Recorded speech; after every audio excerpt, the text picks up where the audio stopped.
The more you chase them, the faster they run. The more you pull back, the louder they wonder. If they really miss you, you'll notice this first. And no, my friends, it won't be through words. It won't be a long message or a dramatic confession. It will be through the things they can't hide. The energy, the shift, the little actions that scream what pride won't say. The truth is, people don't miss you when you're chasing. They miss you when you stop. Hey folks, imagine this. You're a lighthouse. You don't run after ships. You stand tall, glowing with purpose. The ships come to you when they need guidance, but somewhere along the way, you forgot that. You became a lifeboat instead, chasing every sinking situation, trying to save people who don't even want to be saved. You kept showing up, texting first, checking in, waiting by the phone like your worth depended on a 3-word reply. And in doing that, you dimmed your own light. You stopped being the lighthouse and became the storm they learned to ignore. Let me break the lie they sold you, that if you just loved harder, waited longer, forgave faster, they'd come back. That if you stayed available, they'd finally see your value. No, my friend, that's not how it works. You don't win hearts by becoming invisible. You don't become unforgettable by always being there. You become unforgettable the moment you walk away in silence. That's when they hear the echo of everything they lost. They don't miss the one who texts first. They miss the one who stopped. They don't miss the presence that was always around. They miss the one who vanished, without warning, without explanation. You see, when you pull back, it creates space, and space breeds clarity. It's only when you're gone that they start to feel the void. And if they really miss you, you'll know, not by what they say, but by what they do.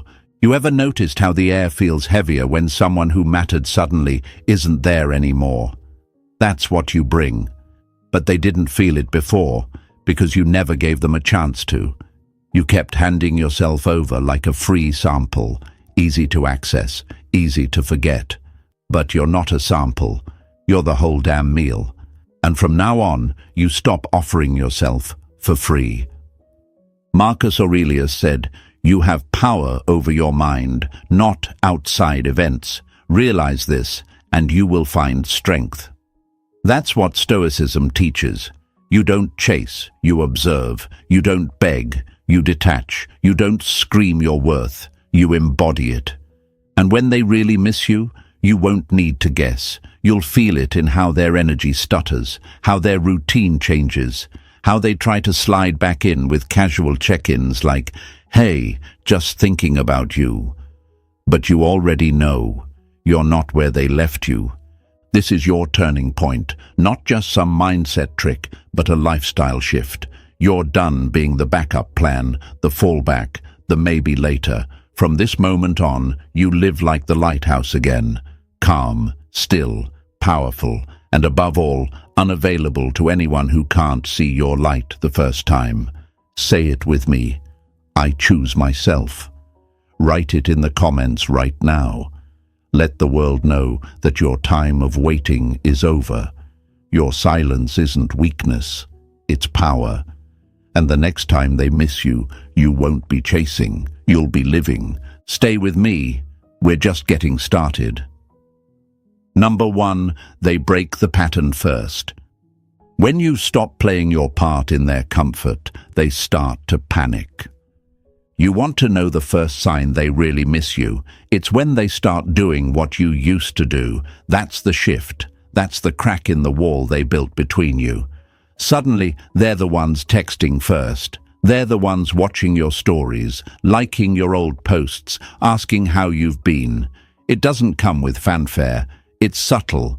But if you're paying attention, not chasing, not begging, you'll feel it. It's like walking into a room you once lit up for them, and now they're fumbling in the dark, trying to find the switch again.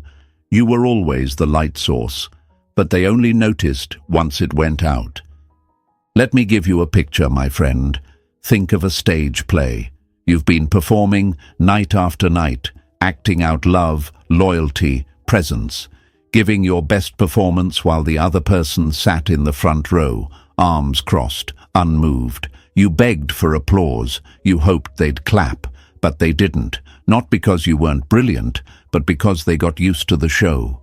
They stopped paying attention. Now imagine this. You walk off stage, curtain down, no final bow, no explanation, silence. And suddenly they're standing, calling your name, wondering where you went. That's how it works. That's what happens when someone really starts to miss you. They break the pattern because the pattern they relied on, you, has stopped. But I know what you're thinking. What if I'm wrong? What if I stop and they never come back? What if I detach and it only proves they never cared? And that, my friends, is where most people stay stuck. That fear, that deep, aching fear that your silence will confirm your worst nightmare, that you never mattered to them. But let's be real, if you mattered, they'd show it. If they miss you, they'll feel your absence so loud it drowns out their pride. If they don't, then your silence didn't push them away. It revealed they were never truly with you in the first place. Here's the lie you've been living with. If I keep showing up, they'll see my worth. No, they won't. They'll just get used to you showing up. They'll fold you into the background noise of their life and forget what silence sounds like. You see, when you're always there, on demand, on cue, ready to fix, ready to prove, you erase the very space that creates value. And when there's no space, there's no desire. Think of fire. It doesn't start with too much wood piled on top. It needs air. It needs space. That space, your absence, is the oxygen that forces them to feel. And when you finally give it, that's when they break the pattern. That's when they reach. But don't expect it to be loud. It might be a simple, hey. It might be a saw this and thought of you. It might even be a voice memo they were too proud to send before. And that's the key. You're not chasing that moment anymore. You're just watching, observing, detached. Because now, you're the one who's rare. You're the one who doesn't need to explain. It'll feel uncomfortable, like letting go of the rope you've been tugging on for years. Your mind will scream, pull it again. Maybe this time they'll hold on. But you won't. Because you've grown. Because you finally understand what the Stoics did. Peace is found in detachment, not control. You're no longer trying to force someone to miss you. You've stepped back and left the choice in their hands. And when you do that, the truth reveals itself. Some will step forward, they'll reach out, they'll try, they'll break the pattern because they feel the absence. Others, they'll vanish, they'll fade into the silence because that's where they belonged all along. And that's okay, because your peace doesn't depend on who stays. It depends on your decision to no longer beg anyone to. As Epictetus once said, freedom is the only worthy goal in life. It is won by disregarding things that lie beyond our control. Their actions are not yours to control. But your response? That's your weapon. That's your power. And right now, your silence is speaking louder than your begging ever did. So when you see them breaking the pattern, remember, it's not just about missing you. It's about realizing they never appreciated what was freely given. And now they're working for what they once took for granted. Let them work. Let them wonder. Let them chase. Say it out loud right now. I am no longer available for the undeserving. Write it in the comments.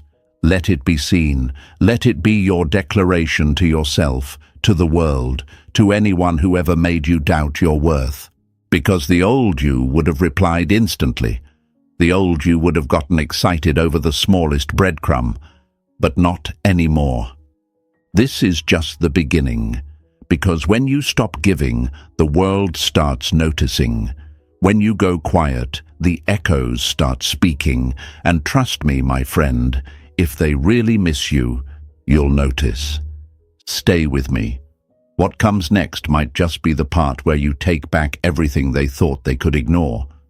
Number 2. Their ego starts to crumble. A fragile ego always feels the loudest silence. When someone really starts to miss you, they don't just feel your absence, they struggle with it. Not because they suddenly grew a heart, but because your silence hits their ego like a brick wall. See, as long as you were chasing, texting first, over-explaining, making yourself emotionally available, they were comfortable, they had the upper hand, their ego was fed, their pride untouched. But the moment you pull back, really pull back, they're left staring at an empty mirror, no validation, no comfort, no reassurance that they're still wanted. And for someone who got used to you being there, that's terrifying. That's what cracks the ego. Let me paint you a picture, my friend. Imagine a king who's used to being worshipped by a loyal subject. Every morning you bowed. Every night you waited for orders. They never had to ask, you just gave. And then one day you stop kneeling. You stop showing up at the palace gates. You disappear, not with noise, not with drama, but with silence. And the king, he doesn't know what to do, because power, without someone to hold it over, feels empty. That's how ego works. It thrives when you give it attention. It shrinks the second you don't. And you might be thinking, but if they miss me, shouldn't it be love they feel? No, not at first.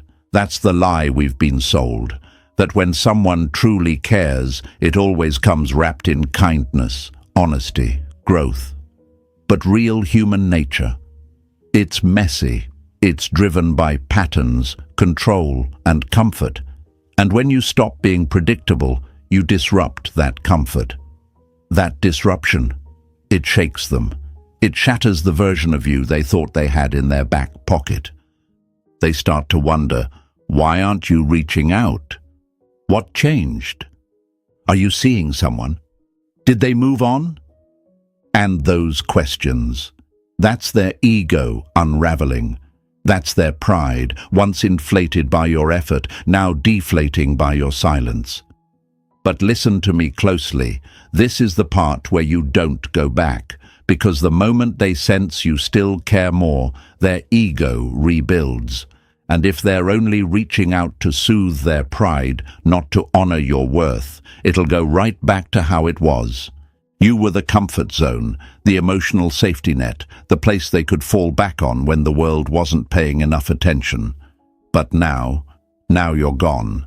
And when the ego doesn't get fed, it gets loud, but not in words, in behavior, in those sudden attempts to reconnect, the late-night messages, the awkward likes, the short, just checking on you texts.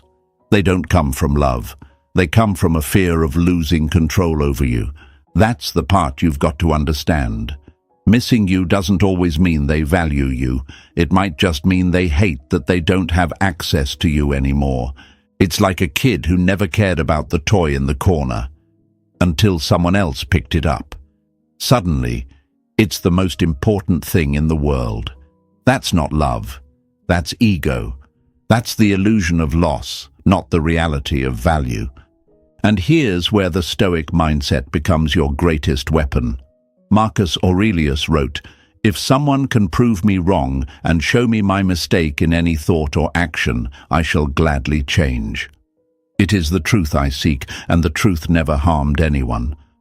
That's what you're doing. You're no longer entertaining illusions. You're cutting through ego, yours and theirs, and facing the truth.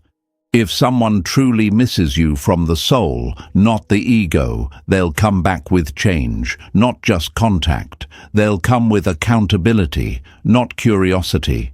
They'll approach you like someone who respects your peace, not someone who's just uncomfortable with your absence. But you have to hold the line, because the second you fold, the second you slip back into your old habits, texting first, proving your worth, trying to calm their storm, you lose the progress. Their ego wins. And your self-respect pays the price. It'll feel hard, I know. You'll see their message and your heart will jump. Your mind will race. Should I reply? What if this is their way of coming back? Maybe I should meet them halfway. But deep down, you'll know. If it's real, it'll be clear. If it's growth, it won't need decoding. You've given enough chances. You've offered enough explanations. This is the chapter where you let them face the mirror they've been avoiding. The chapter where their ego starts to crumble because your silence built a wall they can't climb without effort. So now it's your turn to ask the question, do I want to be missed or do I want to be respected? Because there's a difference. Being missed means they remember how good you were. Being respected means they realize they have to rise to your level to have you again. Only one of those is worth answering to. Say it with me now. I protect my peace. Type it in the comments. Say it for yourself, for your healing, for the version of you who bent too far, waited too long, hoped too much. That version is done. That version has evolved. Let them feel your absence. Let their ego break. Let the silence speak louder than your begging ever did. Because if they really miss you, they'll have to come back different. Stay with me, because what's coming next? That's when we flip the entire dynamic. Number 3, you feel the energy shift before the words come. Energy never lies. Even silence has a frequency.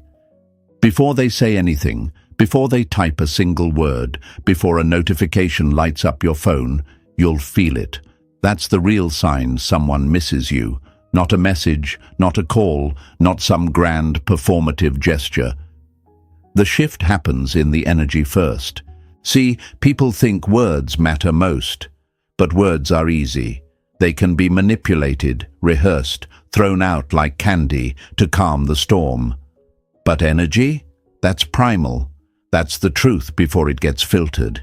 It's in the tone, the timing, the tiny cracks in their confidence. It's in the delay before they send that message. It's in the way they hesitate around you now, because your silence shook them. You pulled back, and the foundation of what they thought they controlled, it started to crack. Let's put it this way. Ever walked into a room where someone had just been arguing? They're not yelling anymore, but you feel it. The air is heavier. The tension is thick. That's how energy works. Even when nothing is said, everything is felt.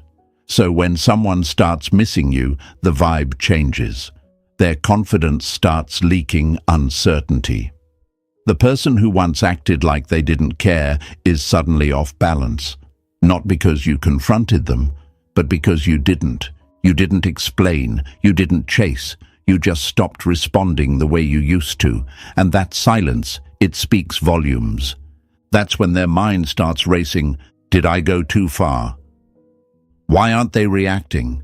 Are they over me? Is someone else giving them what I took for granted? And this is where the shift begins. Not in words, but in hesitation, in how their actions start mirroring yours. They slow down, they pull back, but not out of confidence, out of fear. They're trying to read you now. The roles have flipped, and I know, folks, this part is confusing because you're used to clarity. You're used to begging for directness. Just tell me how you feel, you used to say, but now you don't need to hear it. You know.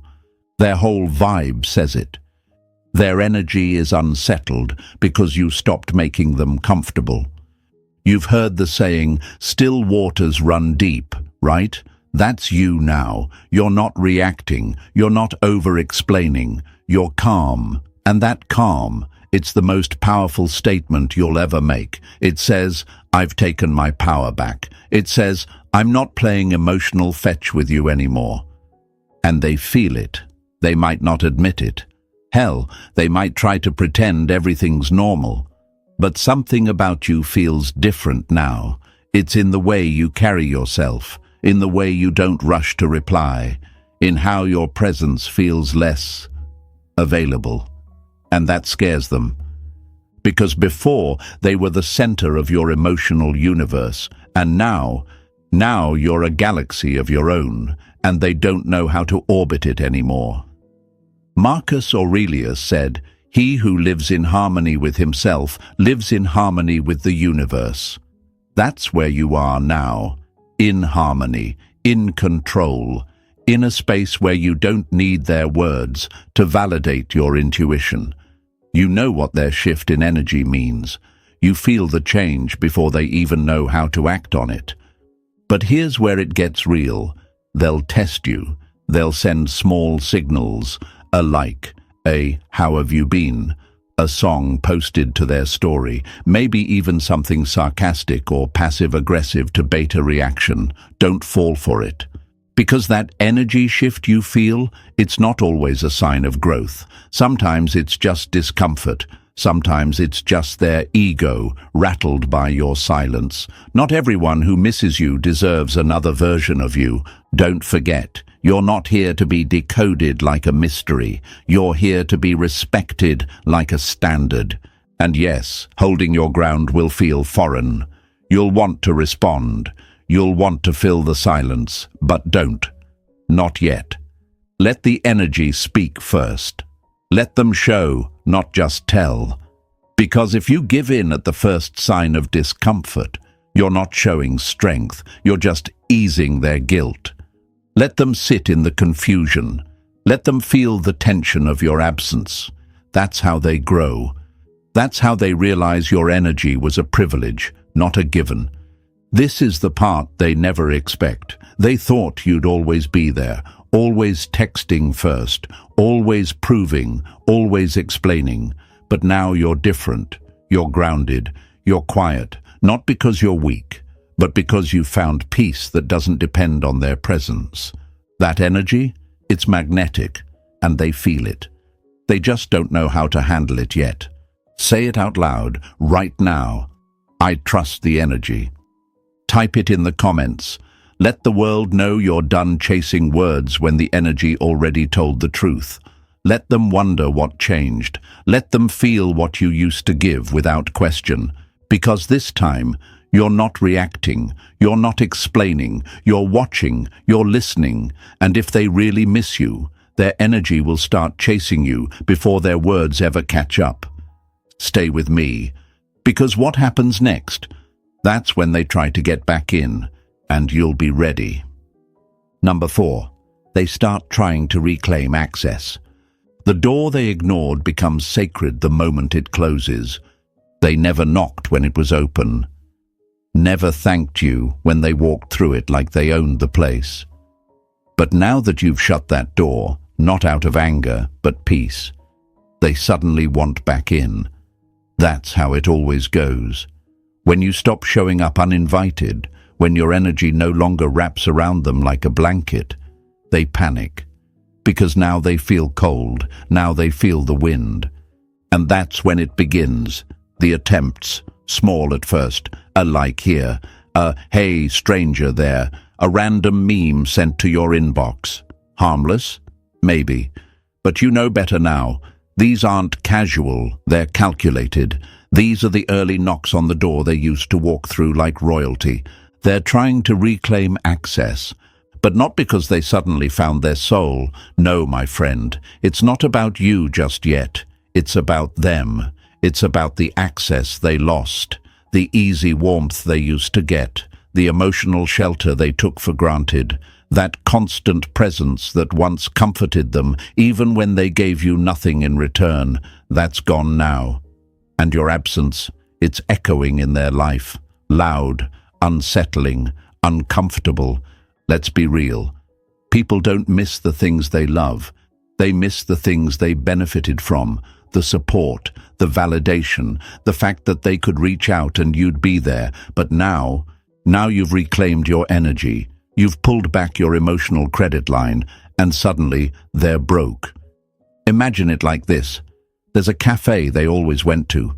No lines, always open, warm coffee, no charge. They didn't appreciate it. They didn't tip. Then one day, It's closed. Sign on the door, under renovation. And suddenly they're pacing outside like addicts, trying to find a way back in. They never cared about the coffee until it stopped flowing for free. Now they're sending you signals. Nothing direct, of course. That would mean vulnerability. And they're not quite ready for that. So instead, they take the safe route. They poke the surface. They hope you'll open the door again on your own, because that's what you used to do, right? You'd take crumbs and turn them into a meal. You'd read between the lines and build castles from their half-effort texts. But not anymore.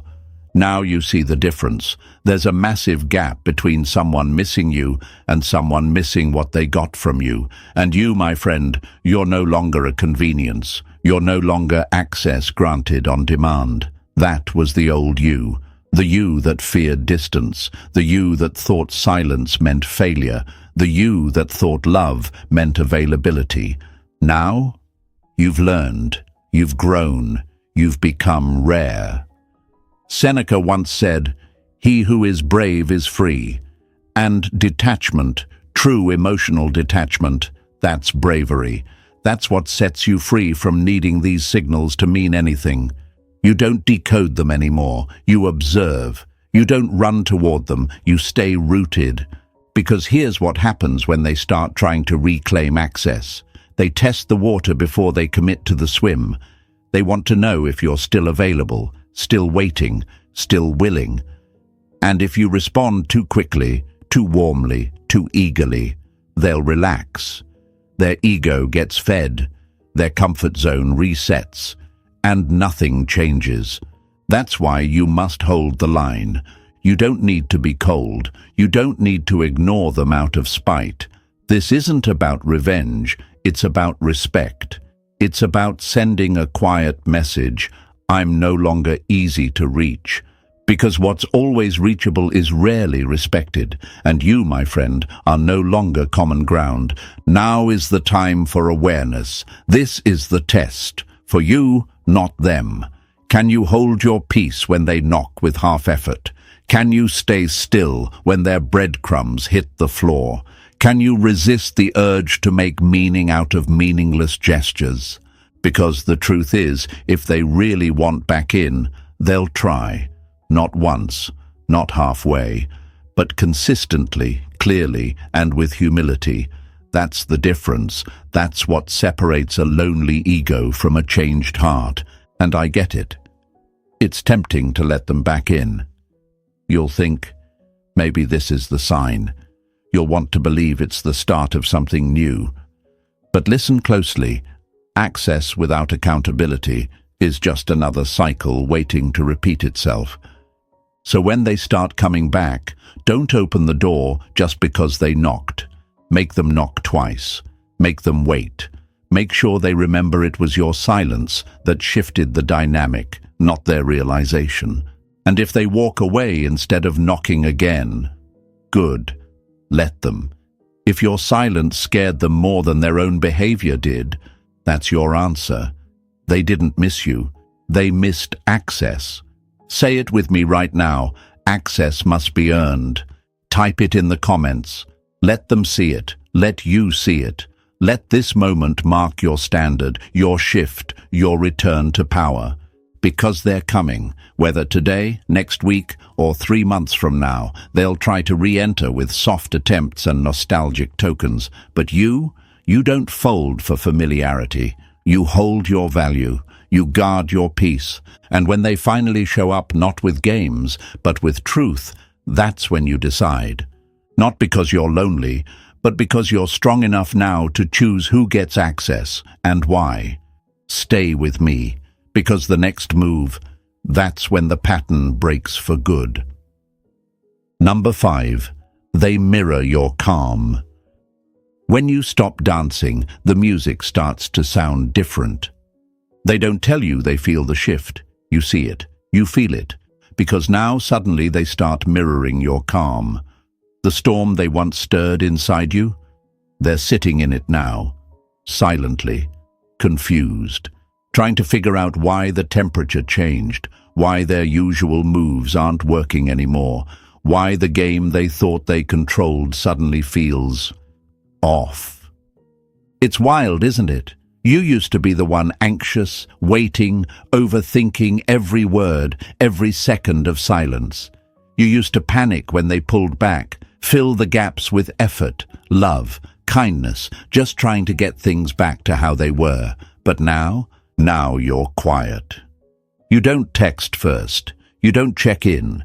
You don't reach out just to keep the connection warm. You've embraced the stillness, not out of spite, but out of strength. And they feel that shift in your energy like a cold breeze across their neck, subtle but undeniable. So what do? They try to match you. They become calm, slower, more thoughtful. They start watching you now. They reply in your rhythm. They lower their tone. They try to mirror the detachment you've stepped into. But here's the thing, they're not built for it. Not like you are. You've been through the fire. You've sat with the silence, faced the demons, healed in the dark. You've studied the Stoics. You've learned that peace is not found in validation, but in self-control. That's why your calm is real. But theirs is mimicry, imitation, a reaction, not a decision. They think if they act unbothered, they can regain power. That if they play the same game, you'll start wondering again, start doubting again. But here's what they don't understand. You're no longer in the same game. You didn't just get quiet, you got clear. You didn't just stop reaching out. You stopped needing their presence to feel whole. Your calm isn't a strategy, it's a lifestyle now. And this rattles them. It's like a mirror. They're forced to sit with a version of you they never expected. The version that doesn't chase, doesn't question, doesn't fold. The version that has boundaries, that doesn't feed their ego anymore. And it's in that silence, that unbothered consistency, that their mask starts to slip. They used to control the rhythm. Pull away a little, and you'd pull harder. Go silent, and you'd break first. But now, you don't react. You let the silence sit, and that silence, it gets heavy, and they don't know what to do with it. So they try to mirror you. But here's the twist. When someone mirrors your peace without actually having any, it starts to crack. Fast. They get irritated, passive-aggressive, hot and cold, because they can't figure out why it's not working. They thought silence gave them control, but it doesn't. Not anymore. Because real peace, real stoic calm, doesn't need attention to survive. It doesn't chase closure. It doesn't get baited by breadcrumbs or nostalgia. It just is. Epictetus once said, "It's not what happens to you, but how you react to it that matters." And now you don't react. You observe. You stay grounded while they stumble through unfamiliar ground. And that's when they realize the power isn't in who speaks the loudest. It's in who stays centered when everyone else is scrambling for emotional leverage. Let me give you a visual, my friend. Picture two people on a lake. One is thrashing, desperate to stay afloat. The other, still, balanced, floating in peace. The one flailing looks around and sees you, calm, confident, silent, and suddenly they stop moving. Not because they're okay, but because they think stillness will make them look strong too. But stillness without substance always sinks. You don't float because you're pretending. You float because you've let go. Of need, of approval, of the lie that says you have to prove yourself to be loved. They haven't let go. They're still grasping, still watching, still pretending. But they don't know. You see it all. You see the performance, the forced calm, the unspoken tension in their timing, and instead of feeding it, you sit back, you smile to yourself, because you finally understand you were never the one losing, you were the anchor. So what do you do now? Nothing. You keep being the mirror, not to mock them, but to reflect what growth looks like. Let them squirm in the silence they used to weaponize. Let them sit in the space they once flooded with manipulation. You don't need to engage. You don't need to match their attempt to match you. You stay still, you stay calm, you stay you. And that's what draws them closer. Not desperation, not neediness, but the power of someone who's no longer moved by fear. Say it with me now. I own my calm. Type it in the comments. Let them see it. Let you feel it. This is your affirmation, your shield, your declaration. You are no longer performing peace. You are peace. And anyone who wants to be part of your world now, they'll have to stop pretending and rise to meet you in truth. Stay with me, because what's coming next, that's when you stop reacting completely and they start losing control. Number 5. They revisit old conversations or memories. People only look back when the present feels empty. When someone really starts to miss you, you'll notice something strange. They start looking backward. They dig through old messages, revisit conversations that once felt meaningless, replay memories they swore they'd forgotten, not because they're suddenly sentimental, but because your absence forced them to search for comfort in what once was. They start crawling through the past, hoping to feel something familiar, something they didn't value when they had it right in front of them. It starts small. You notice they've watched your old stories, liked a photo from months ago, maybe even replied to something you posted ages back with a, "This popped up and reminded me of you." These aren't coincidences. These are digital fingerprints, little echoes of someone trying to reconnect with a version of you that no longer exists.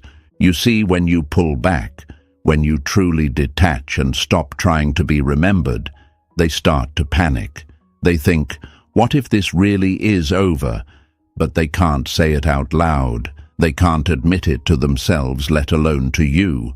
So instead, they turn to nostalgia. They go back to the last time they felt secure, admired, wanted, and they try to relive it, not with presence, but with memory. It's like watching someone go through an old box in the attic. Dusty letters, faded photos, random keepsakes. All things they once shoved in a drawer. Now suddenly they're sacred. Why? Because the person who gave them meaning is gone. But here's what you must understand, my friend. When they revisit the past, they're not just missing you. They're missing who they were when you were around. The attention they received. The way they felt like the center of your world. That constant emotional warmth, the reassurance you used to give without being asked. They're chasing that version of themselves, the one who had you. But they're not going to say that. No, they'll act casual, pretend it's just coincidence. A memory popped up, a song reminded them. Just thought of you, that's all. But you know better now. You know this isn't about music or memories. This is about energy. This is about emotional hunger disguised as casual curiosity. And here's the part they don't expect. You've moved on. You're no longer the person they left behind. The one who would light up at every breadcrumb. The one who would take a small gesture and spin it into hope. That version of you has evolved. You no longer romanticize their reach-outs. You see them for what they are. A search for the comfort they lost when you stopped trying. Marcus Aurelius said, "Time is like a river made up of the events which happen and a violent stream, for as soon as a thing has been seen, it is carried away, and another comes in its place." And that's the truth here. They're trying to hold on to what the current already took. They're swimming upstream, hoping to find the version of you they once knew. But here's the twist. They can't, because now you're not swimming, you're sailing. You've accepted the flow. You've stopped resisting. You've stopped replaying old scenes, hoping the ending changes. That's why they feel the need to look back, and why you don't. And I know, some part of you still wants to believe this is the moment they've changed, that maybe this time it's real, that their trip down memory lane is the beginning of something better. But let me tell you something real. Reminiscing is not remorse. And missing someone is not the same as realizing their value. One is emotional, the other is transformational, and until they show up in the present with both feet, don't mistake their ghost walk through the past as growth.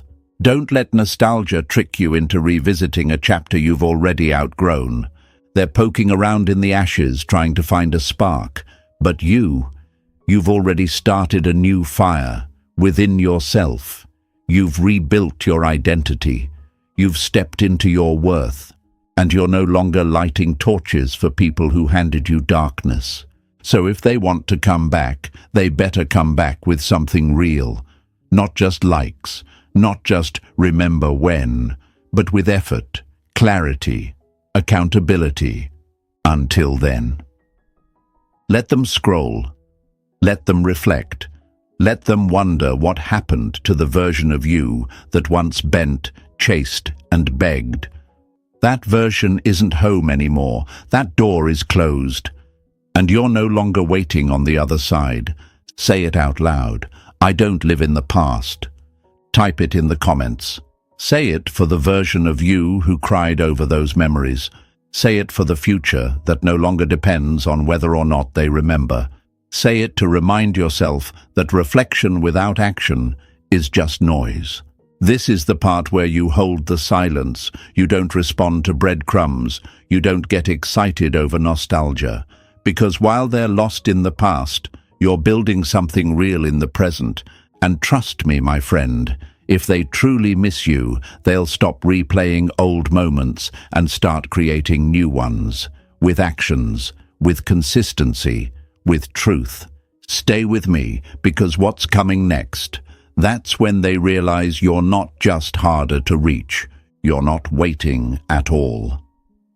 Number 6. You are the hero of your own story. When you stop auditioning for roles in someone else's story, you finally start writing your own. This is where it all shifts. Not in them, but in you. You are not some background character.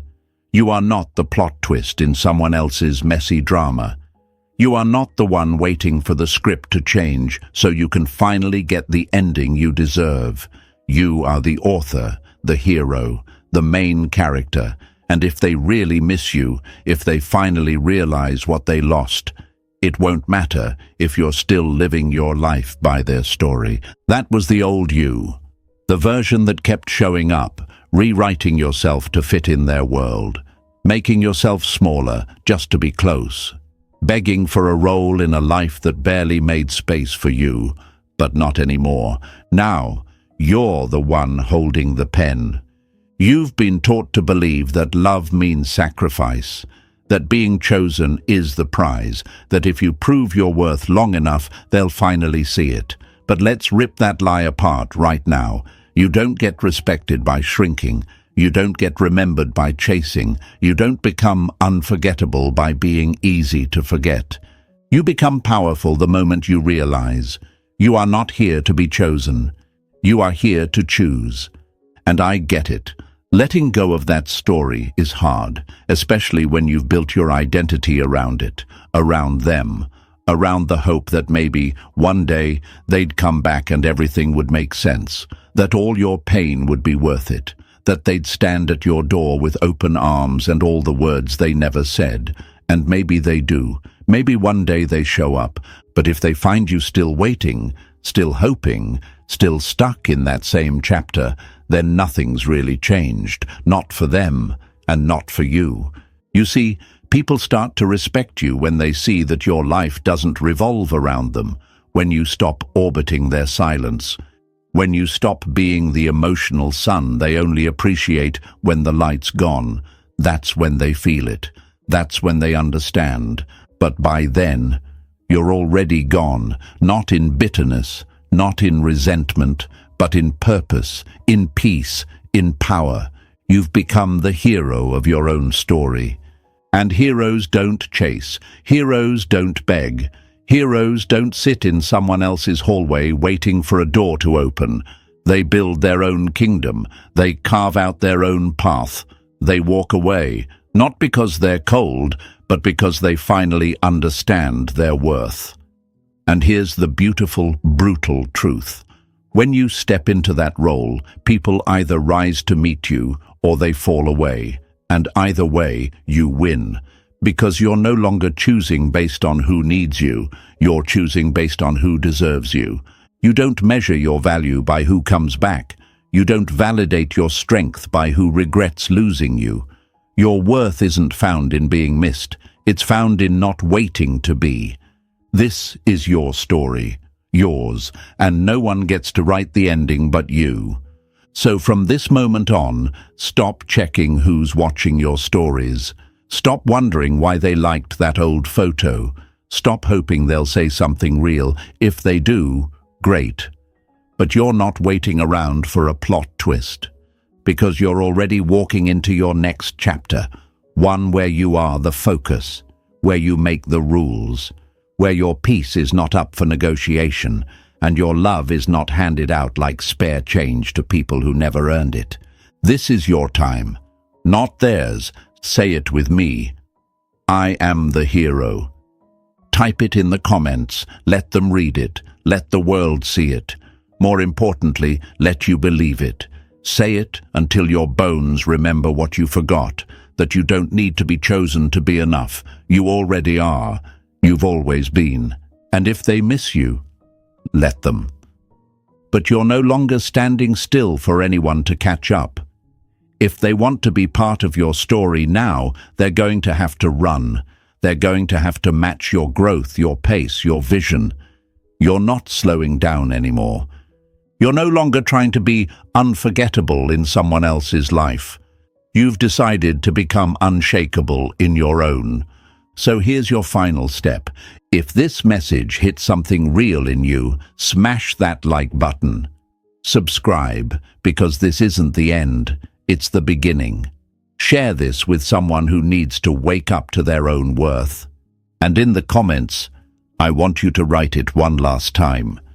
Not for them, not for me, for you. I am the hero. Because from here on out, you don't beg to be in anyone's life. They earn the right to be in yours.